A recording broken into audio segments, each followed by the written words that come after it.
hablo desde aquí. Muy bien. Tiene la palabra. Buenas tardes. Buenas tardes.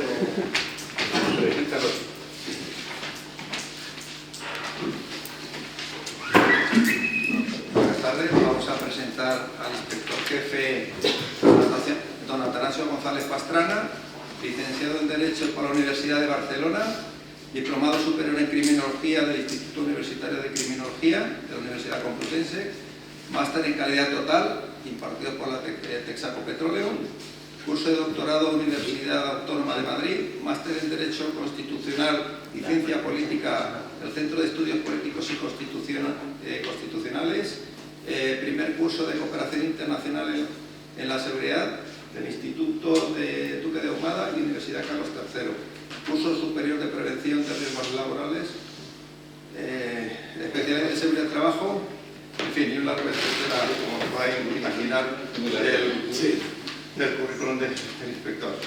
Adelante, inspector. Bueno,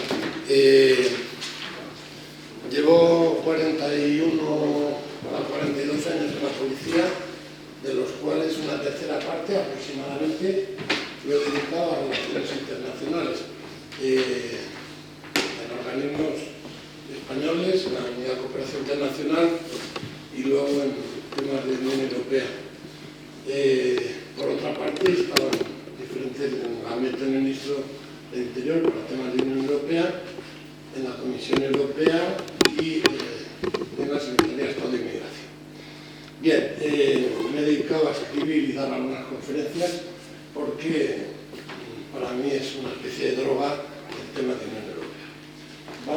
Voy a ver si en 40-45 minutos vemos todo lo que quisiera que ustedes conocieran y en algún momento no voy a seguir los 3/4 de hora, a los 15 minutos ya paramos para que hagan alguna pregunta que haya leído.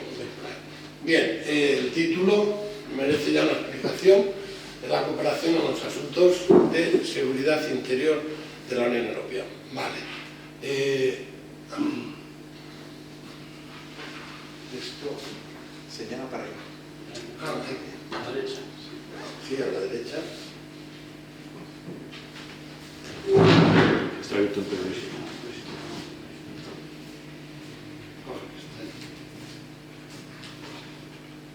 Bueno, ahí no está yendo bien.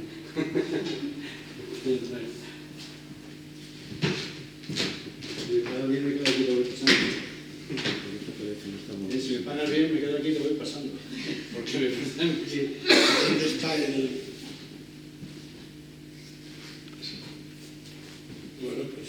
Me dices, te voy pasando. Sí, vale. Este es un poco el índice que importante va a ser la primera en qué consiste la ponencia para excluir el resto de cooperación. Vamos a ver todo lo que ha sido Maastricht a llegar a Lisboa rápidamente, un poquito del acuerdo de Schengen, los programas plurianuales, sobre todo el de Tampere, y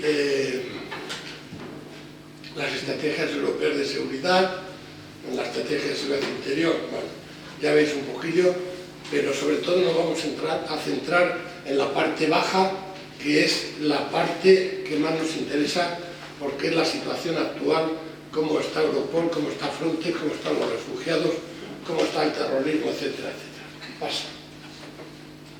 Bien, esto es muy importante y aquí sí que me voy a detener un poquito, porque nosotros estamos hablando de cooperación en el ámbito de la seguridad interior y hay una bilateral que es muy importante, ya lo habló el señor Marceliano, que es cooperación informal con oficiales de enlace agregados que tenemos en diferentes países y de otros países en el nuestro. Es una cooperación informal pero que funciona muy bien. Y después hay una cooperación bilateral formal. Por ejemplo, ayer y antes de ayer, los que hayan visto la prensa, saben que nuestro ministro de Interior está en una visita en Mauritania y Senegal para temas de inmigración, tráfico de seres humanos, delincuencia organizada, tráfico de drogas, etc. Ahí se firman unos convenios. Pongo unos ejemplos. Estamos colaborando con Francia, con Alemania, Italia, Portugal, Estados Unidos, Reino Unido, etc. Bien, esa no la voy a hablar hoy. De la multilateral hay un montón de foros que quiero que sepáis. Uno es el espacio Schengen, que tampoco lo voy a tocar de referencia. Está el G5, son los 5 fuertes, el G5 más 5 fuertes de la Unión Europea. Ahora con el Brexit, el Reino Unido, veremos qué pasa. G5 más Portugal, G10, etc. Unión Europea es donde me voy a centrar. Pero eso no quiere decir que no haya otros organismos internacionales de los cuales formamos parte y trabajan en temas de delincuencia, etc.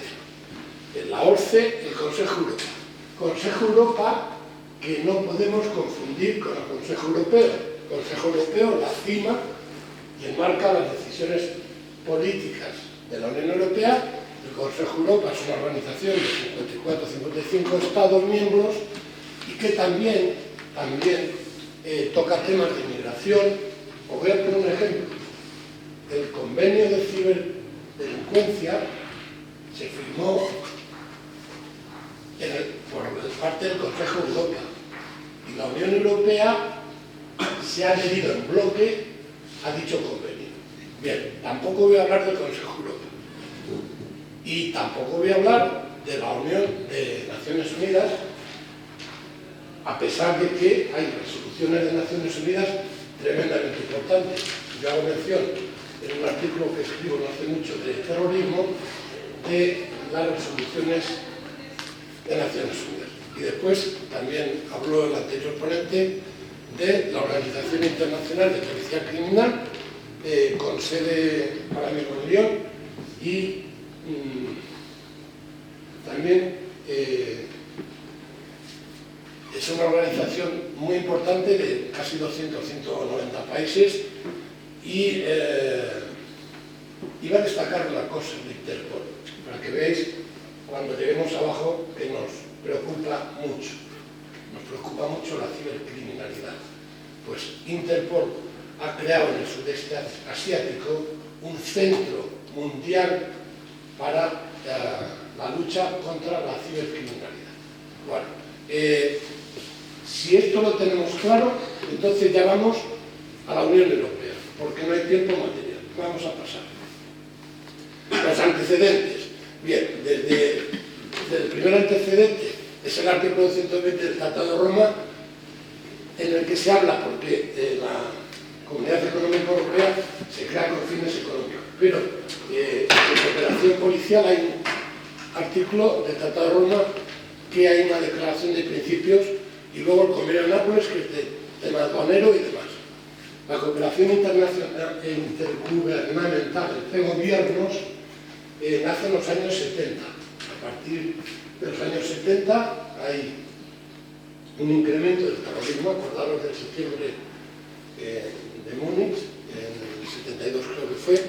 Bien, pues del 75 al 90 hay unos grupos informales que se llaman los grupos Trevi, de terrorismo, seguridad interior, inmigración, etcétera, que llegan hasta el año 90.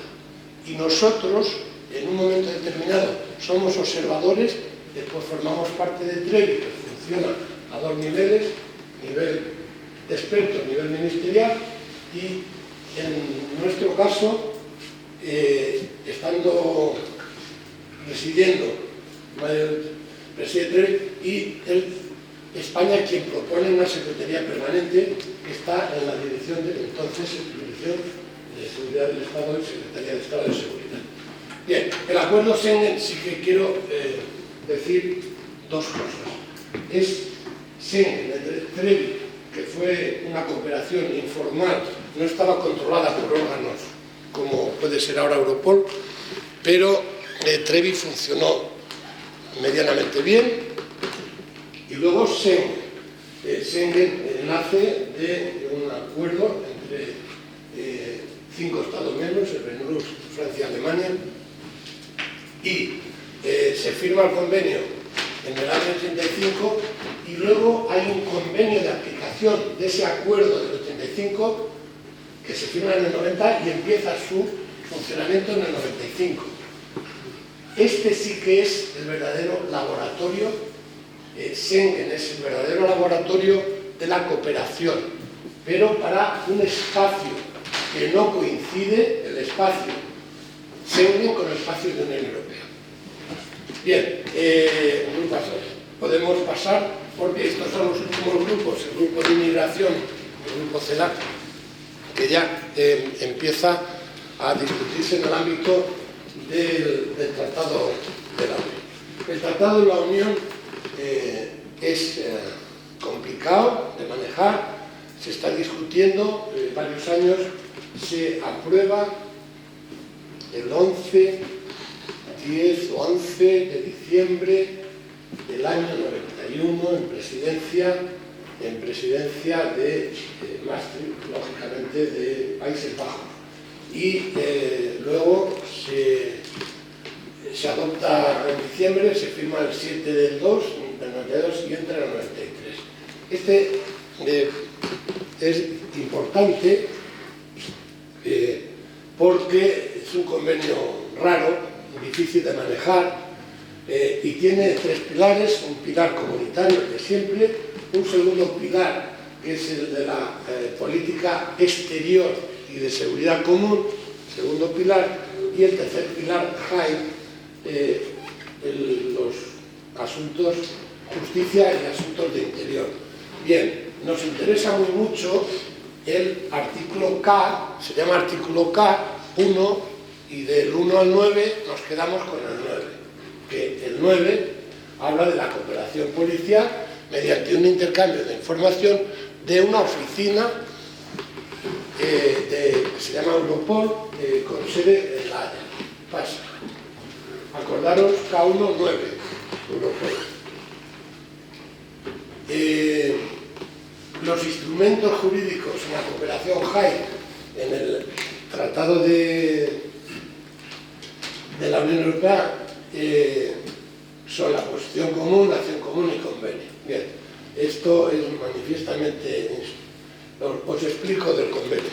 El convenio de Europol estuvimos discutiendo, y digo estuvimos porque formé parte de las discusiones del convenio desde el año 93 al año 95. Se firma un día 26, estoy en la firma, afortunadamente porque lo firman los embajadores, representantes permanentes de entonces los 15 Estados miembros, el 26 de julio del 95.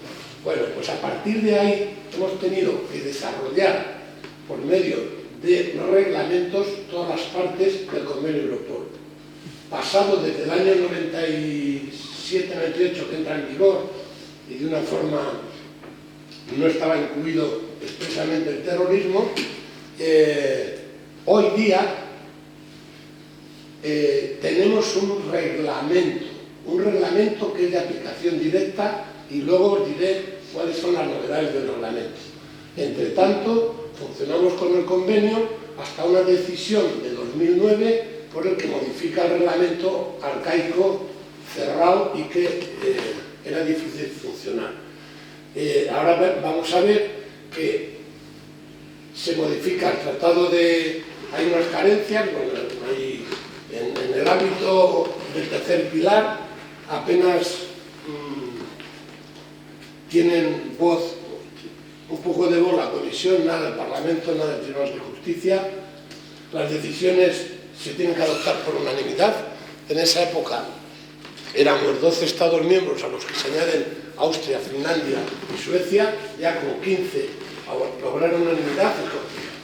Y hay encima 5 escalones. Hay un escalón primero de expertos, hay un escalón de directores generales, hay un escalón de, digamos, diplomáticos políticos, que es el comité del artículo K4, luego lo llamaremos CAPS.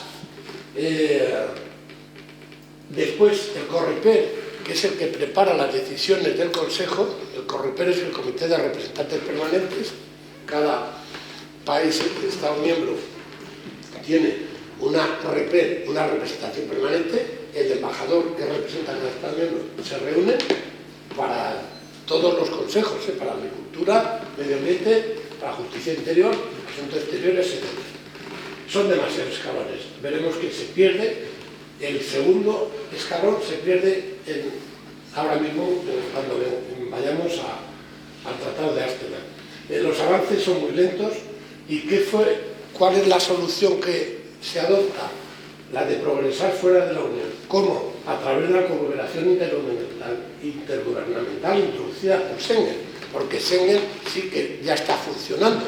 Hemos dicho que empieza a funcionar en el año 85, que es el acuerdo, en el año 90 es el convenio de aplicación de ese acuerdo, 4 años porque es intercambio de información, temas informáticos, y en el 95 empieza a funcionar. Pues ¿qué pasa? Que en el 96 pasa, porque ahora vemos en la siguiente, creo que es, en el 96 entra Ámsterdam, y una de las cuestiones, cooperación, bueno, esta es dentro, la menciono sin más, dentro del Tratado de la Unión Europea hay una declaración la número 32 del TUE, que es relativa a la cooperación policial. No tiene mayor importancia, pero habla, bien, que sepáis. Pero mirad, aquí esta nota final es que en el artículo N, como el Tratado de la Unión Europea se firmó de aquella manera, parando el reloj y 2 o 3 días, yo recuerdo perfectamente las noches del 9, 10 y 11 de diciembre del año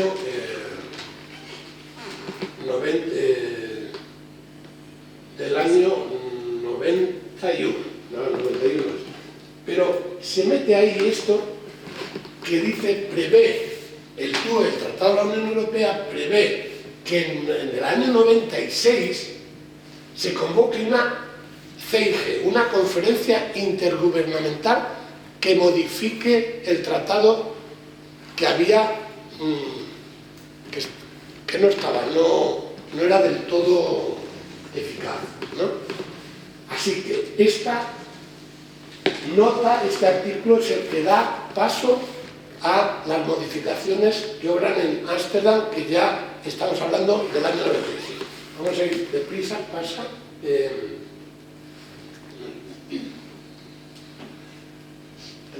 No, se ha pasado. Ahora te va. Sí. Ahora te va. Ya, he visto que se me había pasado una. Bueno, importante. Quedaros con lo siguiente. En Ámsterdam se comunitarizan. ¿Qué quiere decir? Que me olvido del segundo pilar. Vamos a justicia interior. Se comunitarizan determinados aspectos del K1, de asilo, etcétera. Hay una comunitarización, digo, 5 años de iniciativa compartida. Quedamos que se va hacia una comunitarización. La comunitarización tiene consecuencias. Ya no va a ser unanimidad, etcétera, etcétera. Y va a haber un control de otros órganos de la Unión. Y importante el apartado B, muy importante, porque mediante un protocolo anexo al Tratado de Ámsterdam se integra el acervo Schengen en el marco de la Unión Europea. Desaparece el laboratorio que hablé. ¿Y cuál es la importancia? Es que Schengen, que no tenía controles exteriores, pasa, y lo digo, se suprime la infraestructura Schengen porque era un edificio dentro de Bruselas, el Consejo está en un sitio, en Justus Lisius, allí en la Plaza Schumann, y Schengen estaba pues allá. Bien, entonces toda la infraestructura administrativa donde iban a reunirse pasa al Consejo. Y importante, esta B pequeñita quiere decir que las instituciones comunitarias, el Consejo, la Comisión, el Consejo, el Parlamento y el Tribunal de Justicia pasan a controlar Schengen. Es decir, ocurre un control democrático de esa cooperación intergubernamental. Imaginaros, este es un paso importante. Y después, bueno, hay una participación parcial del Reino Unido en algunas disposiciones del acervo Schengen, a ver si funciona. Ya funciona. Vale. cuidado que has pasado dos. Sí, ya. Bien, la estructura institucional, voy a ir rápido porque solo para los juristas hay un título 4 relativo a visados, inmigración, control de fronteras, asilo, inmigración y cooperación judicial en materia civil, que es ya comunitario. Aquí ya se necesita solo una mayoría cualificada, mientras que el título 6 son las disposiciones relativas a la cooperación judicial. Estamos hablando del año, a partir del año 96 hasta el 2004, que entra en vigor Niza. Vale. Y ya en el título 6 del Tratado de la Unión Europea, una vez modificado por Ámsterdam, tenemos todo esto, el tercer pilar, lucha contra la delincuencia organizada, cooperación, prevención, integración del acervo Schengen y son título 4 y título 6. Vale. La estructura institucional en el espacio de libertad, seguridad y justicia. Aparece por primera vez eso de espacio de libertad, seguridad y justicia. Aparece formalmente en el Tratado de Ámsterdam y luego se crea en una cumbre que os hablaré ahora un poquito de ella, pero mirad, en este momento, estamos hablando del 96, a partir del año 1996, la estructura está la Comisión, el Consejo, el Tribunal de Justicia, pero el Parlamento le tacho porque no tiene apenas funciones, solo se le informa del transcurso de los trabajos en el ámbito del tercer pilar, cuidado. Y aquí la estructura legislativa, bueno, pues está el Consejo de Ministros, JAI, Cabres, Consejo de Asuntos Generales y Relaciones Exteriores, porque tocan aspectos exteriores que luego veremos. Está el COREPER, el Comité de Altos Funcionarios, CAT, Comité del Artículo 36, el CATS es para temas policiales y el SCIFA es para temas de inmigración. Y los grupos de trabajo, luego aquí ya vemos que hemos perdido un escalón, es decir, hemos ganado en que ya no hay tantos escalones, porque si un tema a debate va subiendo y le rechazan, pues hasta que llega al quinto escalón, bueno, ahora ya tenemos son los que mantenemos en la actualidad. Ahora mismo hay grupos de trabajo para el tema que sea, esos pasan al CATS, al Comité del Artículo 36, que es las iniciales, Comité del Artículo 36. Y el CIFA es el Grupo de Alto Nivel de Asilo y Migración. Bien, os decía, esto la he puesto para que Marcelino se acuerde. Especial consideración del Plan de Acción para luchar contra la delincuencia organizada. Año 97. En el año 97 fue necesario crear un grupo de alto nivel donde el representante español era el comisario principal, don Marcelino Gutiérrez, se acordará perfectamente, aquí tenéis el resumen. Se crea un grupo que lo adopta el Consejo el 28 de abril de 97. Celebran 6 sesiones y el grupo de alto nivel creado por el Consejo Europeo de Dublín del año 96 elabora un plan, es un compromiso al más alto nivel y este documento sí que yo lo tengo, el que quiera luego os daré mi correo y este es muy interesante. Contiene 15 orientaciones políticas, 30 recomendaciones, ¿te acuerdas? Perfectamente. Yo estaba ya allí viviendo en Bruselas y el plan de acción contiene 6 capítulos dedicados a todo esto. Muy importante, básico para saber, porque define ya lo que es la delincuencia organizada. Porque estamos hablando de cosas sin saber de qué estamos hablando a nivel de los 15 Estados miembros. Vale. Bien, modificaciones, ya pasamos a Niza. Niza tiene 4 aspectos fundamentales. Bien, entra en Niza el 1 de febrero del 2003, se firma el 1, se reforma Ámsterdam y se prepara la Unión Europea, que ¿cuántos Estados miembros éramos? 12 más 3, que entran en el 95, 15, ya. Pues entran 10 de golpe. Los de la Europa central y oriental, creo que me lo sé todos de memoria, pero no vaya a dejar alguno. Pero bueno, Eslovenia, Eslovaquia, Chequia, Estonia, Letonia, Lituania, Polonia, Hungría, etc. Todos menos Rumanía y Hungría, que entran. Esos hacen el número 26 y 27, y el último es Croacia, que entra posteriormente, 28. Ahora estamos en 28, 27. En el concurso, perdón, municipio. Sí. En el concurso se americano, ¿cuál es el último país que ha entrado en Croacia? Y lo han fallado casi todos. O sea, El último país es Croacia, que es el único de los Balcanes. Bien, importante, fijaros que en las discusiones de Niza ya se aprueba la Carta de Derechos Fundamentales de la Unión Europea. Esa carta no se modifica, y esa carta es la que está... Vamos a ver, me adelanto un poquito, pero este es el Tratado de Lisboa. El Tratado de Lisboa, que es la continuación de Niza. Aquí. Bueno, hay otra cosa intermedia que os diré, pero ya os digo, acordaros que la Carta de Derechos Fundamentales que está aquí, no dentro, sino es una de las 4 partes de esto, que es el Tratado de Lisboa. El Tratado de Lisboa, os digo, que tiene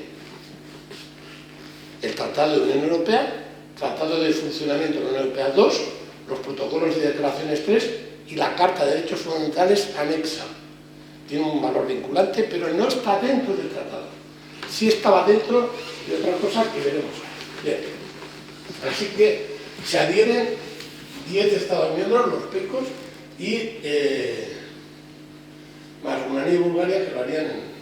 Vale, voy a dar despacito. Bien, y esto, ¿os acordáis, los que tengáis cierta edad, de que se crea un proyecto de constitución para Europa? Yo tengo un artículo por ahí, lo dejo en mi currículum, una constitución para una Europa ampliada. Lo titulo y se me publica en la aplicación de él. Lo tengo en ese pendrive. ¿Qué pasa con esta constitución? ¿Y por qué yo digo al principio de Maastricht a Lisboa, pasando por Ámsterdam, Niza y Roma? Y no lo digo de manera baladí, porque es que en Roma, el 29 de octubre del 2004, se firma el Tratado de Roma, por el que se establece una constitución para Europa. Se inicia el proceso de ratificación. En España lo ratificamos, pero empiezan a fallar.